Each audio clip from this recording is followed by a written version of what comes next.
how could you find the courage to face your fear?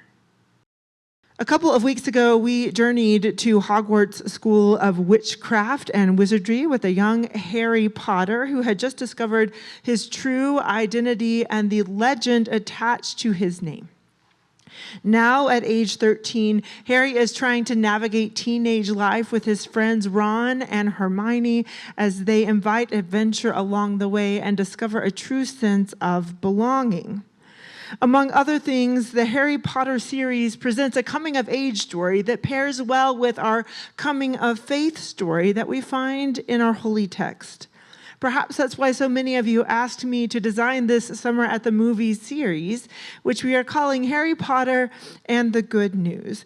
And as we explore the biblical themes alongside the blockbuster movies based on the best-selling novels, it's important to acknowledge that many of us do not agree with the political rhetoric of the author, but we can together uplift the series and the ways that Harry Potter and the entire narrative encourages us to embrace diversity in community. In fact, it's with our combined strength that we can take on facing fear, which brings us to the third theme in our series. Facing fear might as well have been the nickname for the Defense Against the Dark Arts class at Hogwarts. In Harry's third year, this class is taught by Professor Remus Lupin, who introduces the students to a frightening creature called the boggart. We find the scene in the middle of the third book and movie, Harry Potter and the Prisoner of Azkaban.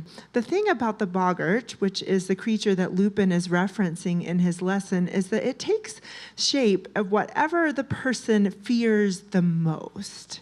And that can be anything. For Neville Longbottom, one of the students, it was Professor Snape.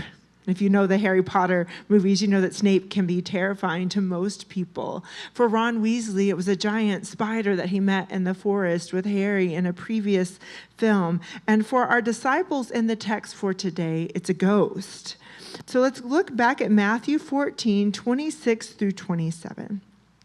In our text for today, in Matthew 14, the disciples have been encouraged by Jesus to go ahead of him in a boat after a really exciting day of sharing the good news and feeding thousands of people with 5 loaves of bread and 2 fish. Everyone is exhausted, and Jesus needs some alone time, so he stays behind to pray as his friends are crossing the Sea of Galilee in the boat. Early the next morning, Jesus decides to make up time and to catch up with his friends by walking on top of the water. So let's take another look at verses 26 through 27. 26 through 27. But when the disciples saw Jesus walking on the sea, they were terrified, saying, "It's a ghost." And they cried out in fear. But immediately Jesus said to them, "Take heart, it is I. Do not be afraid." Take heart, it is I. Do not be afraid. It is likely that all of the 12 original disciples were in that boat, seeing the figure walk toward them on the waves. And it is Peter, the first to be called by Jesus along the Sea of Galilee, who is the first to respond now, saying, "If it is you, Jesus, command me to come to you on the water." Was Peter afraid? I think he might have been. Otherwise, he wouldn't have put the burden on Jesus. If Peter had been confident that he could walk on water like Jesus, he would have jumped out of the boat and started running, right? But instead, he tells Jesus to command him to come, as if he's hoping that the waves will be listening to Jesus as well and hold him up. Well, Jesus agrees, and Peter steps out of the boat onto the waves. That's amazing. We don't give that moment enough attention. So often when we read this story, we rush to the part where Peter feels the strong wind and becomes frightened, and he starts to sink, and he asks Jesus to save him, and Jesus does, and then Jesus says something about Peter having little faith, and then we shake our hands and we say, "Poor Peter." We shake our heads and say, "Poor Peter." But today, let's stick with Peter in that moment that he dares to set foot on the water. He did it. And he knew very well that he could sink, but he stepped out anyway in the face of fear. Fear is something that we all face. It's an unpleasant emotion caused by the belief that someone or something is dangerous, likely to cause pain or a threat. Fear begs us to avoid anything that is dangerous, painful, or threatening. And this text from Matthew tells us that the sea had not been behaving. The storms had been raging before Jesus appeared on the water, and we can deduce that Peter saw that water, those waves, as a threat to his life. And even when the weather is calm, plenty of people suffer from a fear of water or darkness or public speaking.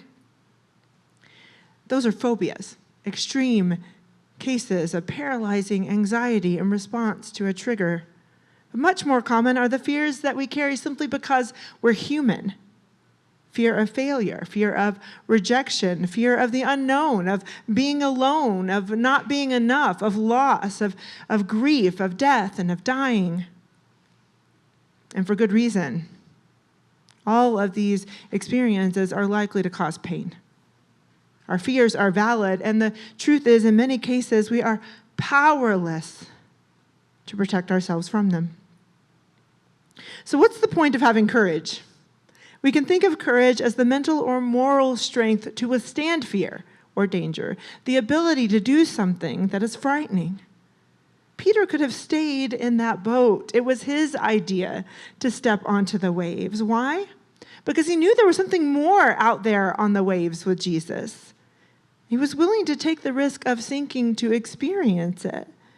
But sometimes we don't have the choice. Sometimes the boat tips and we fall out onto the waves, and that's what Professor Lupin was trying to prepare his students for in the lesson about the boggarts. That there are times when we are looking our biggest nightmare in the face, and there's nowhere to hide. It's not funny, but it is ridiculous. And that's what the spell sounds like that Lupin teaches his students. Ridiculous. It's not funny, but it is ridiculous. When something is ridiculous, beloved, it is worthy of ridicule or derision. It's laughable. It's preposterous. It's nonsensical. It's absurd. When we're walking into something ridiculous, we're experiencing something that should not be, like walking on water. And 100% of the time, without faith, we will sink. And even with faith, we might sink, but we won't drown. We'll actually rise stronger. Now, that doesn't mean that we will always find the happy ending on this side of heaven. Peter could tell you the rest of that story. So could Professor Lupin. But showing courage isn't about survival. It's about standing up for what is right, even in the face of the ridiculous. Let's be honest. Much of what is happening in our world today qualifies as absurd. The question becomes, what are we going to do about it? What are we going to do about it? So I wonder, as the movie credits fade and the boggarts show up in your life, how could you find the courage to face your fear? When fear shows up, what encourages you to take heart and to step forward? Perhaps we can live the answer to this question one step at a time as we resolve together to have the courage to speak up and say, that's not funny, when someone shares a joke or a comment that is racist or sexist, or to call or text someone we know is grieving, and to be willing to sit with them in their pain, as uncomfortable as that might be, or to ask for help ourselves in a time when we need some support in processing a difficult situation and making a decision. These are small actions.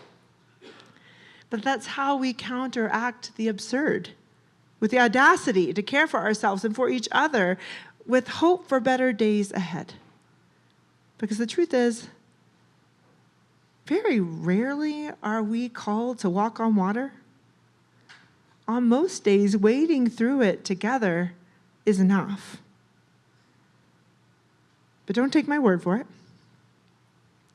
Come and watch that scene that we didn't get to show this morning and the entire movie of Harry Potter and the Prisoner of Azkaban here at Morning Star on Friday, June the 20th. at 5:30 p.m. That's also during our Food Truck Friday event, so you can really make the time worth your while. And bring some friends, because honestly, it's when we invest in our community that we realize facing fear alone is utterly ridiculous. Amen? Amen.